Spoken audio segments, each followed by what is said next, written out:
Well, hi there, everybody, and welcome to episode 2 of the Inner Game of Winning TV.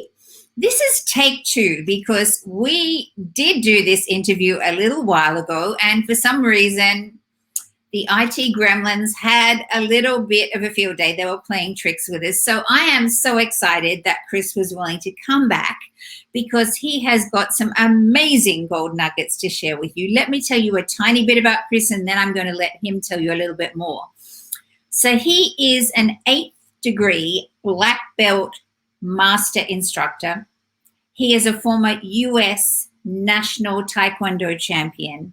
And I've got to tell you, and he's a professional speaker, and he's got best-selling books, and he has got so many amazing tips, tools, and techniques to share with you today. So without any further ado, I am going to introduce you to Chris and bring him on. Hey there, Chris. How you doing? Great to see you. Great to see you. Oh, thank you for coming back. I so appreciate you. Absolutely.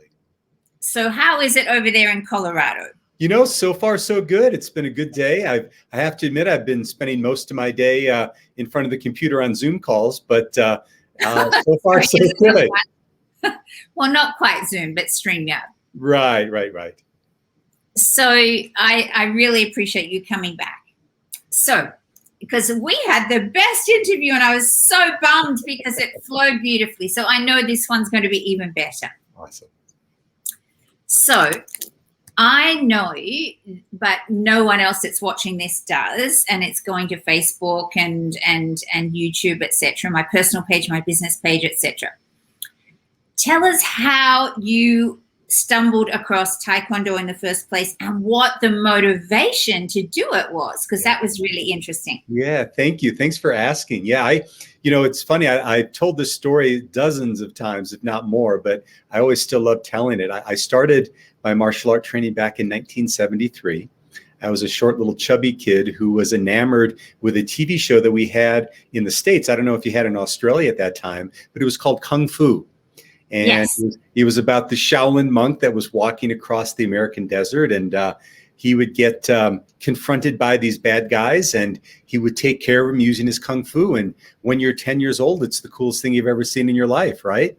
And so I begged my mom to let me go to my first class. And I guess what I love your listeners to understand is back in the early 70s, martial arts was very different in the United States, at least, than it is now. It was very obscure. There weren't a lot of professional schools out there. So I went to a little class that opened up in my small community center in my small town in southeastern Wisconsin. But I saw these people doing these amazing movements and with this power and grace. And I just totally fell in love. I felt like I came home. And then about 3 years after that, I'd meet a man that would change my life forever. In fact, I still consider him to be my instructor. His name is Grandmaster J.K. Lee. And one of the first times I was in his class, I was seated in the corner of the room, and I was sitting down. My legs were spread wide. I was stretching out, getting ready for the morning's class. And he walked down to the mat like he always did, because he has this amazing presence and this amazing power. And he was surveying all the students. And pretty soon I realized that he was staring directly at me. And before I could move a muscle, he had come over and sat down in front of me. And he put one foot on the inside of one leg, another foot on the inside of the other. He grabbed the ends of my belt, and with one push-pull, he split me out to 180 degrees. Ouch. Ouch. And like I like to say, I learned 2 really important life lessons that day. Is number 1, Catherine, is anyone can do the splits one time. Right. But the second lesson, and this was such a quintessential part in my life, and I think about this, how many years ago that's been, but he just stopped and he looked at me directly in the eyes and he said, "I will make you a champion. I will make you a champion." And man, when you're 13, somebody says that to you, you believe them, right? I mean, it was a time in my life where this man that I so revered, so respected, called out greatness in me. And so that was just a turning point in my life, because it not only meant so much to me personally, but then later on in the work that I would do, not only with martial arts students, but now with my coaching clients, is to kind of follow that same way of help in holding people capable to their greatness. Yeah, because I know we talked about it in our original interview. It's like when your mom or your dad or your caretaker or your grandparents, tell you you're wonderful and you'll make it. That's awesome, but it's not the same as when someone outside of your family tells you and believes in you. It was the same for me until I went to London and found a teacher, Una Billings, bless her, has passed, but Una Billings TV School of Dance in Hammersmith, who said to me that I could make it as a dancer, because I was told I'd never make it as a dancer. Too old, too tall, flat feet, turning hips, forget it. That's when I blossomed, because she believed in me. Isn't that amazing? And nothing changed with you in that instance physically, right? It was all what was going on in your mind and your heart. And it was the same with me. And it just put me on a whole different trajectory. Had he have said something like, wow, you don't have any talent, God forbid, that might have had a whole other trajectory for me. But because he said that, and when we're that age, I was 13 at the time, we're very malleable, right? We just, and anytime someone who I believe that we really love, respect, revere says something like that, we soak it up like a sponge. Yeah, and the opposite effect can happen, as you were saying. When I peak performance coach a lot of athletes and performers, right? And I had the pleasure of working with Tanya Pearson's full-time ballet students, and I was working with this beautiful girl, and I won't mention names, but and she had callbacks to the Royal Ballet and the English National, and she was just a mess. She was riddled with anxiety, and she didn't think she was going to get it, and she was worried, etc. And we did a lot of wonderful things, and I totally reframed everything. And I said to her, I know you've always wanted to get into the Royal, but the Royal may not be the right fit for you, because when we audition as a dancer, we're handing over all the power to the people that are auditioning us, right? And I said, why don't you go over and audition them? So I reframed it and did a whole lot of other things. Anyway, she went off and she got into both companies. But she came back, and she had about 2 months before she took up that position. And she rang me and said, Catherine, I need another session. I can't stop eating. And I'm eating chocolate. And she said, I know I'm sabotaging myself. Yeah. And I said to her, well, there must be something we have not dealt with that's lurking below the surface. Right. It turned out that she was an associate with the Australian Ballet. The Australian Ballet tours around and finds young children that have potential, and they go down to the Aussie Ballet to work with them in the school holidays. Well, some wicked witch down there had told her when she was about 8 or 9 that she would never make it because she didn't have enough turnout. Oh. So she had held on to that. Now, the Royal Ballet had accepted her. Amazing. Hello. And she's at home and she's going, but. So that's how much impact, if somebody as a child, someone tells us something that we can't do. And that's, I think, so crucial for anyone listening. Just because an adult tells you you can't do it, prove them wrong. I proved my critics wrong. So yes, we can have amazing mentors, but if we have someone that tells us we can't, just don't believe it. Absolutely. And what I would add to that too is if you're in a role where you have the ability to influence young people, yes, understand the power of your words as well. Now, listen, Chris, when you say you were a chubby 10-year-old, I have had the pleasure of, we both were members of the National Speakers Colorado chapter, and I've met you. You're like taller than me. I'm 5'11". You're how tall? I'm about 6'1", something like that. And you are far from chubby. So I'm having a bit of a challenge wrapping my head around a chubby 10-year-old. Well, but it's really true. And, my mom called me Husky, just to be clear, right? But, that's who I was. But when I found martial arts, that gave me this way of expression. And, and then it gave me a place where I found my confidence, and then I began to grow. And then, and I had always had this vision of like loving superheroes, right? And then seeing people who could do superhero-like things.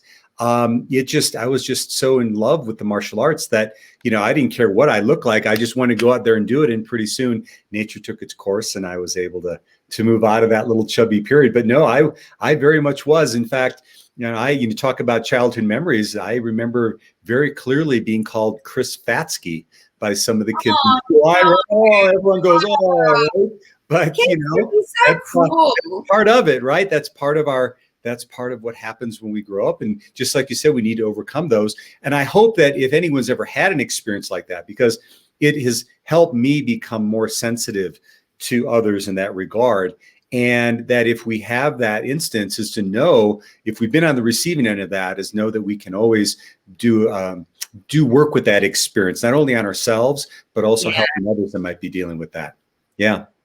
So you went along as a 10-year-old, you fell in love with it, you found your home, and this is what you wanted to do. When did you decide that you really wanted to go further with it? I think we may have talked about this last time, and it's so funny because sometimes when you talk about life purpose, some people who are in their 20s and 30s and 40s still are searching for that. And when I was 11 years old, so I started martial arts when I was 10. When I was 11 years old, I was in fifth grade, fifth year of elementary school here in the States, and we had to do an autobiography. And so I still have it. It's right behind me in my file somewhere. And I wrote, when I was 1 year old, I did this. When I was 2 years old, I did this. And then when it came to 10 years old, I said, when I was 10 years old, I started Taekwondo. I am now a blue belt, and one day I want to own my own school. Oh, that's so right. It was planted that early. And, and I can't say that then as I got older, then of course, all the practicalities of life show up. And I really kind of gave up on that dream. But then later on, when I was in my early 30s, there came an opportunity for me to leave my corporate job, which I was doing quite well in. I had two small boys, 10 and 6, that, and I was a sole breadwinner in our family. But my former wife, the wife at the time, now former wife, was just so incredibly supportive and said, hey, I know we'd been together since high school. She goes, I know it's always been your dream. You need to go for it. And my God, God bless her that she so encouraged me. And I did. And, it's interesting because for your listeners out there, I think that sometimes when we take those leaps in our lives, I mean, at least my experience, it was not only the most exhilarating, but it was also the most petrifying time in my life. In fact, Mr. Big, martial art guy here fell prey to panic attacks because it was so, because talk about those limiting beliefs. Somewhere down deep inside of me, I had this huge fear of failure. What if I fail at this? I really hadn't failed majorly at anything up until that point. Now, nothing was further from the truth in terms of my skill set, my intention, all my skill, everything I could do. But it didn't matter to my mind, right? Sure. And so much so, sometimes people listen to others that are, have had success in certain ventures, and they think, man, things have been easy. But those panic attacks got so acute for me, Catherine, that I ended up spending the night in the emergency room. And the doctor, I remember him very clearly telling me in the morning, saying, if I wouldn't have been such a well-conditioned athlete, I most likely would have gone into cardiac arrest. Wow. Right. So when people say, oh, it's been easy for you, no, it hasn't. I've been petrified. But, the thing that I learned from that experience is, I mean, in my mind at the time, it was so irrational. I thought, oh my gosh, I'm 33 years old. I'm leaving this corporate world. If I fail, my life is over. Oh my gosh, right? Now I would coach somebody and say, you're only 33. If it fails, just do something else. But yes. I couldn't see that in myself, right? Couldn't see it in myself. But I have to say that once I finally made that leap, then everything opened up. And the school was incredibly successful for the 17 years I had it. So anyway, very, very grateful for that experience. But if anyone's out there thinking, man, I don't want to take that leap, it's too scary, what if I fail? My experience is, if that's where your heart is, go for it. Be smart, obviously, be smart, get your training that you need, but go for it, because my life would not be the same as it is today if I wouldn't have taken that chance. I find it interesting. There's some parallels in that mine wasn't so much a scary leap, but you gave up on your dream, but your dream did not give up on you. That's so true. And I gave up on my dream because I got told at 16, I got laughed at when I went into ballet studios because I started dance at 13, which is very old, and I did jazz and tap 6 times a week. And at 16, when I announced to everyone, I'm going to be a professional dancer, I didn't want to be a ballerina, but I wanted to be a commercial dancer, and I knew I needed my ballet. So I went off to these really elite ballet schools and got consistently told, over and over and over to all these different schools that I'd never make it. And so I did give up on my dream. I was teaching for my teacher, Littleys. I had this natural ability to teach, but I was just dancing for my own enjoyment. I did have a beautiful teacher that I used to go into Bowden Visa's Dance Centre in Sydney, and Margaret Chappell, who we affectionately called Chappie. She believed in me. Yeah. However, I didn't ever feel like I would make it as a professional dancer. And as fate would have it, I fell in love with a guy that was English that came out to Australia on a working holiday, followed him to England. He got a Trek America tour guide job, chuffed off to he flew out of Heathrow as I flew in, ironically. And I went, well, I'm here in London. I might as well do some dance classes. Found this school, rang and said, can I do some casual classes, thinking I was just doing casual classes. And then Una pulled me aside and she said, have you considered trying out for full time? And of course, I recited what I'd been told.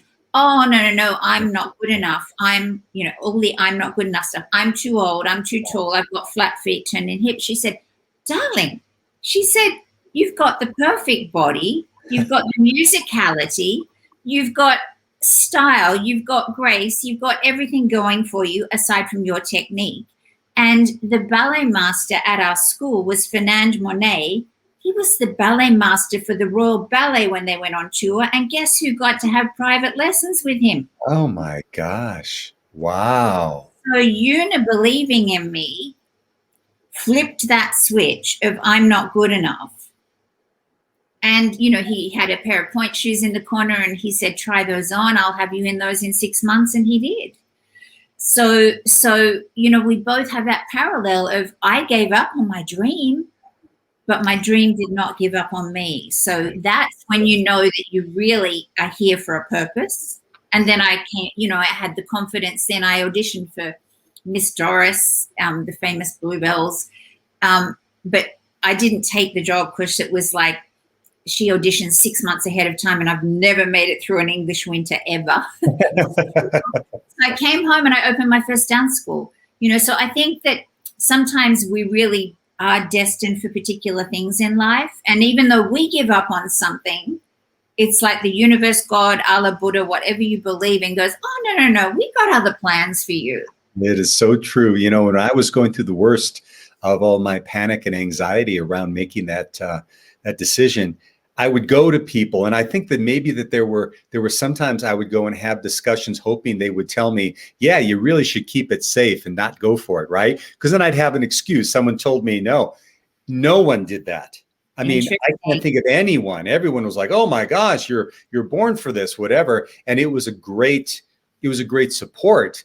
But it was interesting how deep I was going to see if there was an out in any such way. In fact, I don't know if I shared this story with you before, but it's one that I share now when I speak, because I think it so solidifies the importance of having a why, of why when we're going to take a leap like that. And as I shared, I was having a lot of anxiety around this move to a new career and opening up the studio. And I had already signed a lease on a building here in the Denver area. And my wife at the time was kind of working as the general contractor, building it out so we could, lay the mats and all that. And so one day after work on a Friday, I came back and only one person at my place of work knew I was going to be leaving, right? So I was having all this anxiety around. I walk in and I totally flipped out, Catherine.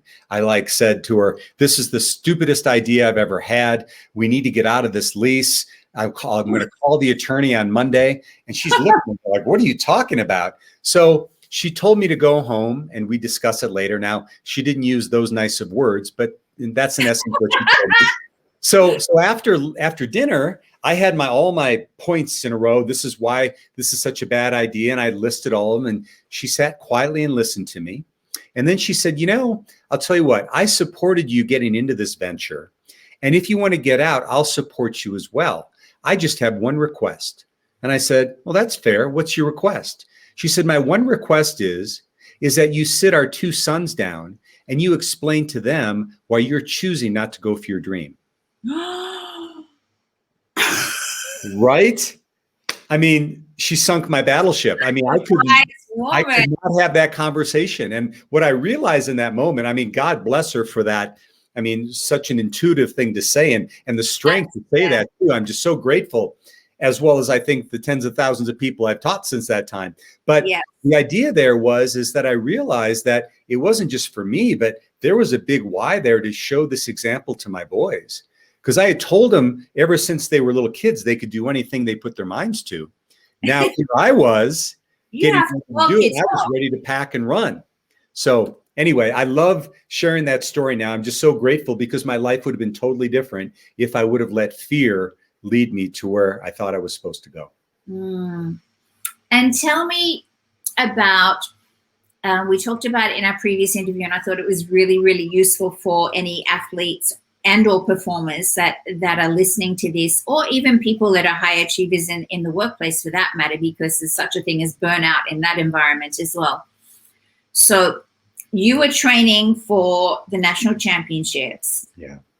And you kind of overtrained.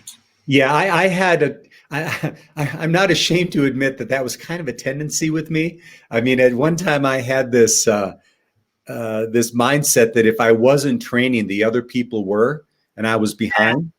And so there was one particular time I was getting ready for a big event, and I was training, and I started to feel really worn out. And, I have I'm blessed with a very high degree of zest and energy, but man, I was getting, as you said, I was getting burned out, and I was really struggling going through my training. So I went to my homeopathic doctor here in the Denver area, who I absolutely had a beautiful relationship with. He was a former Mr. Colorado bodybuilder. So he knew what training was about, and he could always set me straight. For whatever reason, well, I know why I listened to him, because he was right. And so he did his whole thing on me.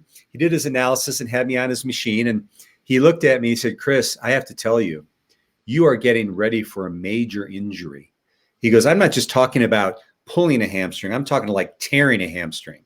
He said, you need to totally cut down on your training. And I'm like, oh, I can't do that, this, that, and the other, blah, blah, blah. He goes, you need to keep it down to 100 kicks a week in your training. And I was like, well, I was doing at that time, Catherine, like 1,000 to 1,200 kicks in a training session, right? And I said, well, I could keep it to 100 kicks a day. He goes, no, a week. I'm like, oh my gosh, right? And then he looked at me and he said, listen, you need to remember, and you need to realize this one very important thing. Rest is part of your training.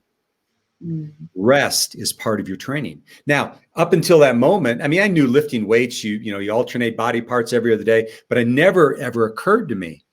But then what he also did is he really helped me through visualization exercises.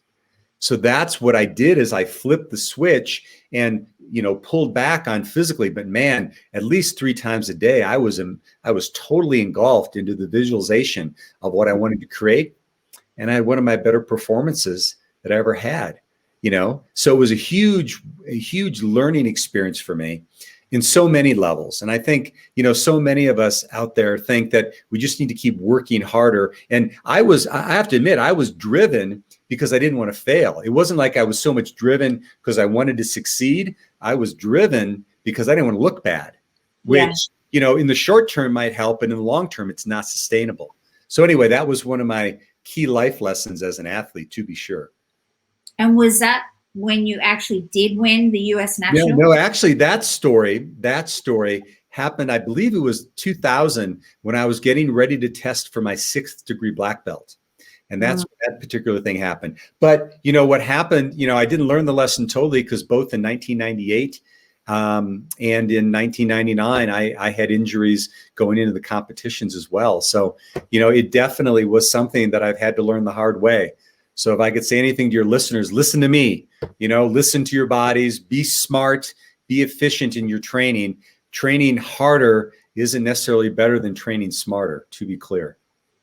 Now, you also shared in that last interview, I think, that you were injured when you did win the championship. I was. You had to come up with a really clever strategy. Yeah. What was it about that? Yeah. What was happening is I had, like I said, I was overtraining and had tweaked a hamstring in my right leg. And so I went into the first match in 1999 in the national championships. And in Taekwondo, what you do is you have multiple rounds in each match. So you have 3 rounds, and this is full contact fighting. So you can win by knockout or you can lose by knockout. So it tends to be a little intense. And it was the 3rd round of the first match. And I did a spin kick, that was one of my favorite techniques. And the guy blocked it. And when I did it, I felt my hamstring seize. But what helped me in that is up until then, I had done a lot of visualization and worked with hypnosis, knowing that I was injured going in and saying, okay, I don't want to re-injure, but if it does, how am I going to react to that?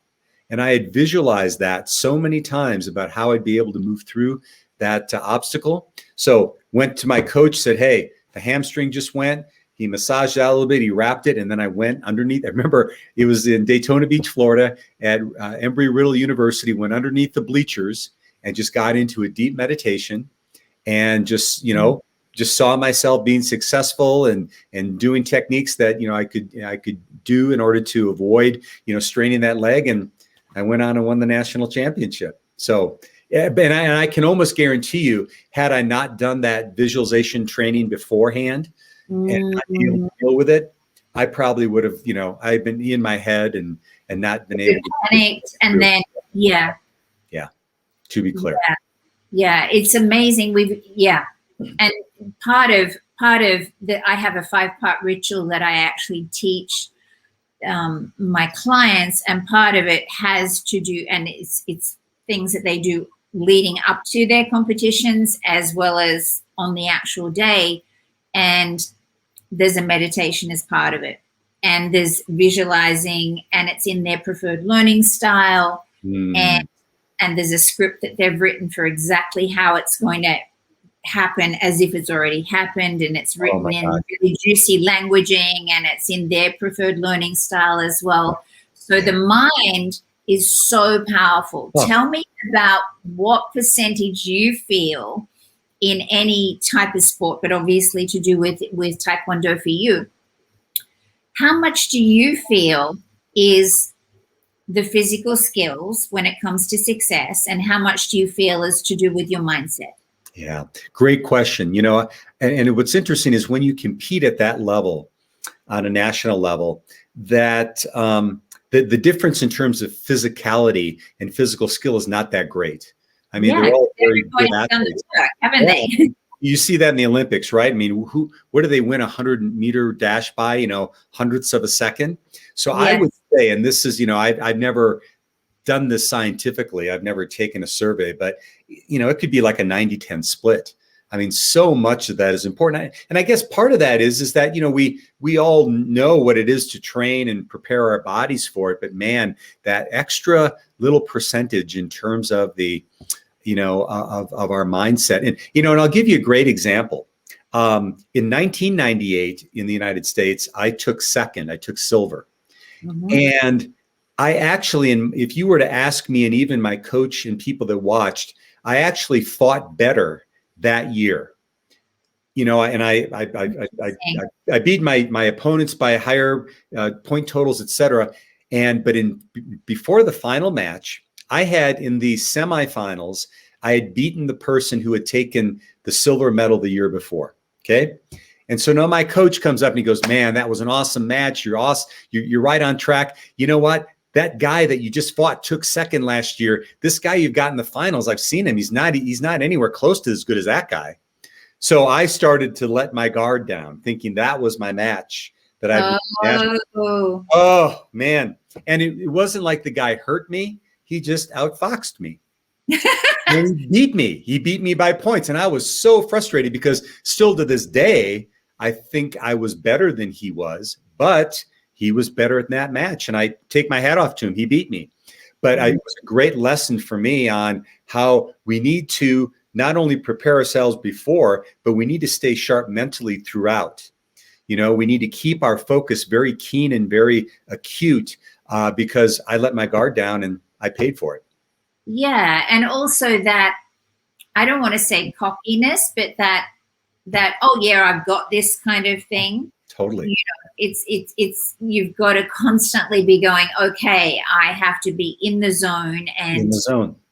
That's a great way of putting it. I let myself get out of the zone because I watched this guy too. And he's like, yeah, he's good, but he wasn't as good as the guy that I had just beaten. I will say that, but I let myself get out of the zone. That's a great way of putting it.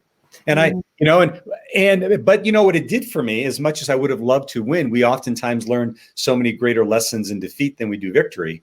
And learned a great lesson from that. And it was also something that I could impart onto my students and my clients later on as well about the need, because I experienced it. now tell me, you have so you talk about having conscious persistence. Talk to me about what that means. Yeah. One of my favorite concepts that I speak about, because I think that in our lives, we have most people that have any type of success have shown persistence, right? I mean, people know what it's like to work hard and move through obstacles and get their work done. But I always joke with audiences when I talk about this is, you know, have you ever gone to a meeting, left the meeting, driven home, 40 minutes later, you're driving up your driveway, you have no idea how you got there, right? Because we're not conscious. We're on autopilot. We're on autopilot, and we do that in life. And so conscious persistence, in my mind, is allowing ourselves to be present during that, whatever we're in. And, you know, where I get myself in the worst trouble is when I'm projecting into the future. I'm not as bad in terms of regretting the past. I can let that go pretty well. But in terms of, you know, thinking and projecting in the future and the things that may go wrong. But when I'm at my best, I'm super present, right? I'm super present. And, you know, the other thing too is that those obstacles that we come across and that ability to be persistent, that's where I think as human beings, we really find our greatest joy and we're happiest. If you ask almost anyone, I challenge anyone to ask a question of people who, and ask them the parts of their times in their life that they're most proud of, they'll almost always tell you a story of how they overcame an obstacle, right? Oh, yeah. They'll always say that, right? And so this idea of persistence is so important. And in fact, we say in martial arts that a black belt is a white belt that never quit, right? Oh, I like that. Yeah, it's not the person with the most talent, because I have about, I guess, 1,200 plus students that I promoted to black belt to date. I just had 20 of them on Saturday. We had a black belt testing here in Denver. But I can think of only two, Catherine, that when I first met them, they had every absolute skill it took to be a black belt. Focus, concentration, flexibility, courage, all that stuff. Only two that had everything at the beginning. But there were another 1,198 that got there. And what I found is the ones that had an obstacle go through, they just, once they were able to overcome it, that's where they started to catch their traction. And there were a whole bunch of other students that came that had all the talent and never made it there. Why is that? I think it's because when we are consciously persistent and we overcome those obstacles, now it takes a deeper root inside of us. I saw exactly the same thing in my performing arts school as well. Pardon me. Often the person that came in that had all the talent in the world, had the turnout, had the flexibility, there wasn't a challenge there. That's right. Exactly. So they kind of left, and yeah. And you know, it's interesting. We have a fellow member at the National Speakers Association who played for the Denver Broncos professional football team, and he heard me give my talk one time, and he came up to me and he said, he totally related to this idea of seeing the people with talent that never get there, because he saw it all the time in the NFL. He was like a 7th round draft choice or 12th round draft choice himself. Now he's in the Ring of Fame for the Denver Broncos, right? But he was the guy that knew how to persist. Yes. People that had greater talent didn't. Yeah. Now, what would you say to your younger self? Have some fun. Have some fun. Relax and have some fun.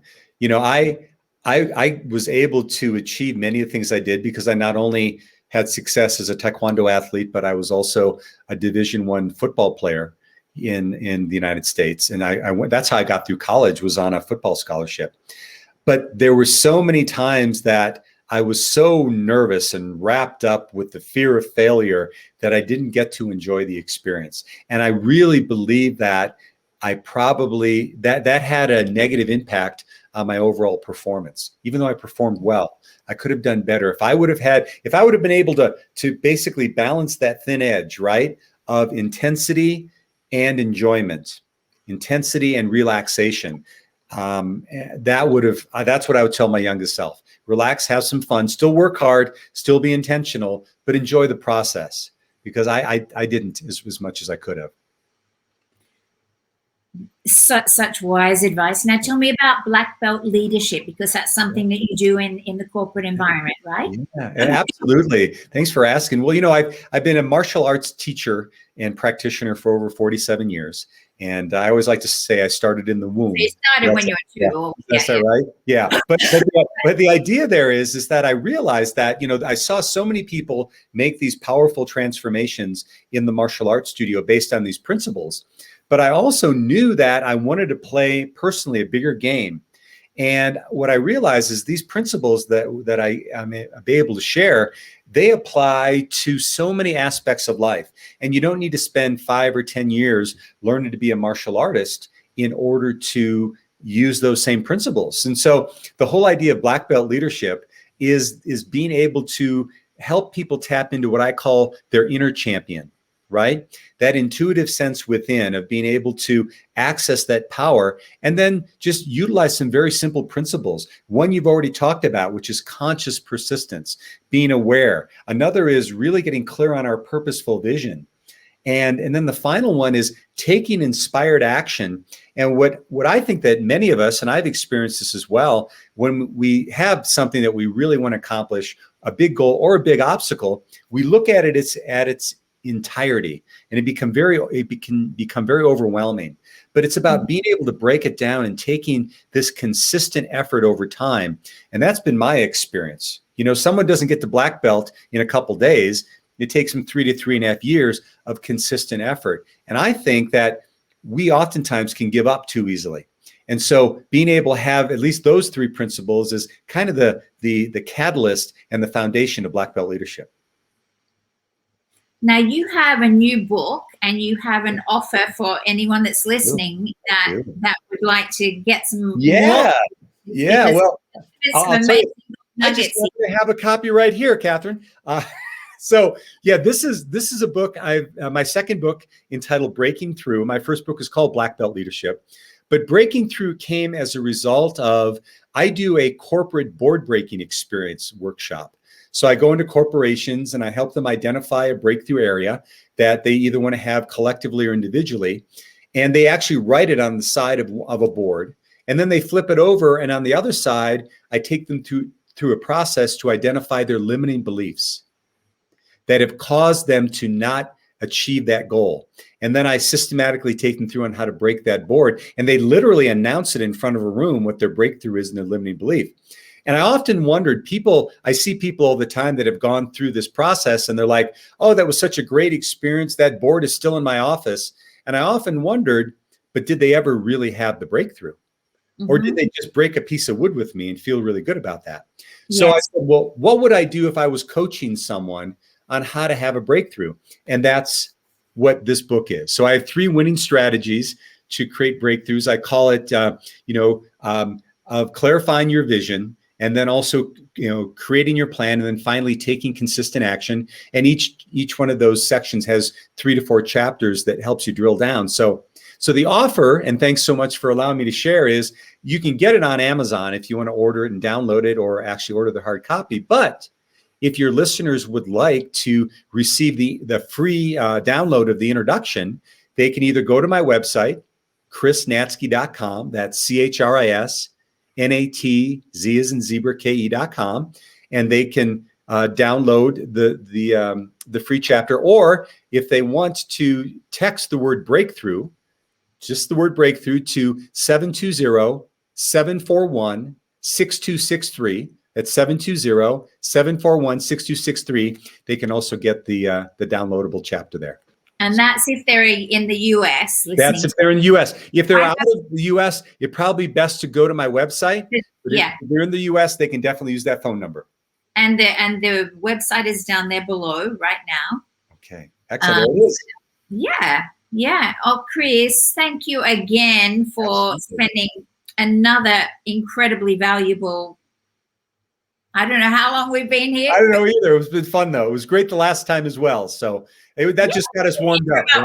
45 minutes. So Thank you so much. I miss you, and I so appreciate you. Oh, thanks so much. It was my honor, Catherine, and look forward to doing it again sometime. Absolutely. Okay. Yeah. Okay. Bye-bye. Thank you. End.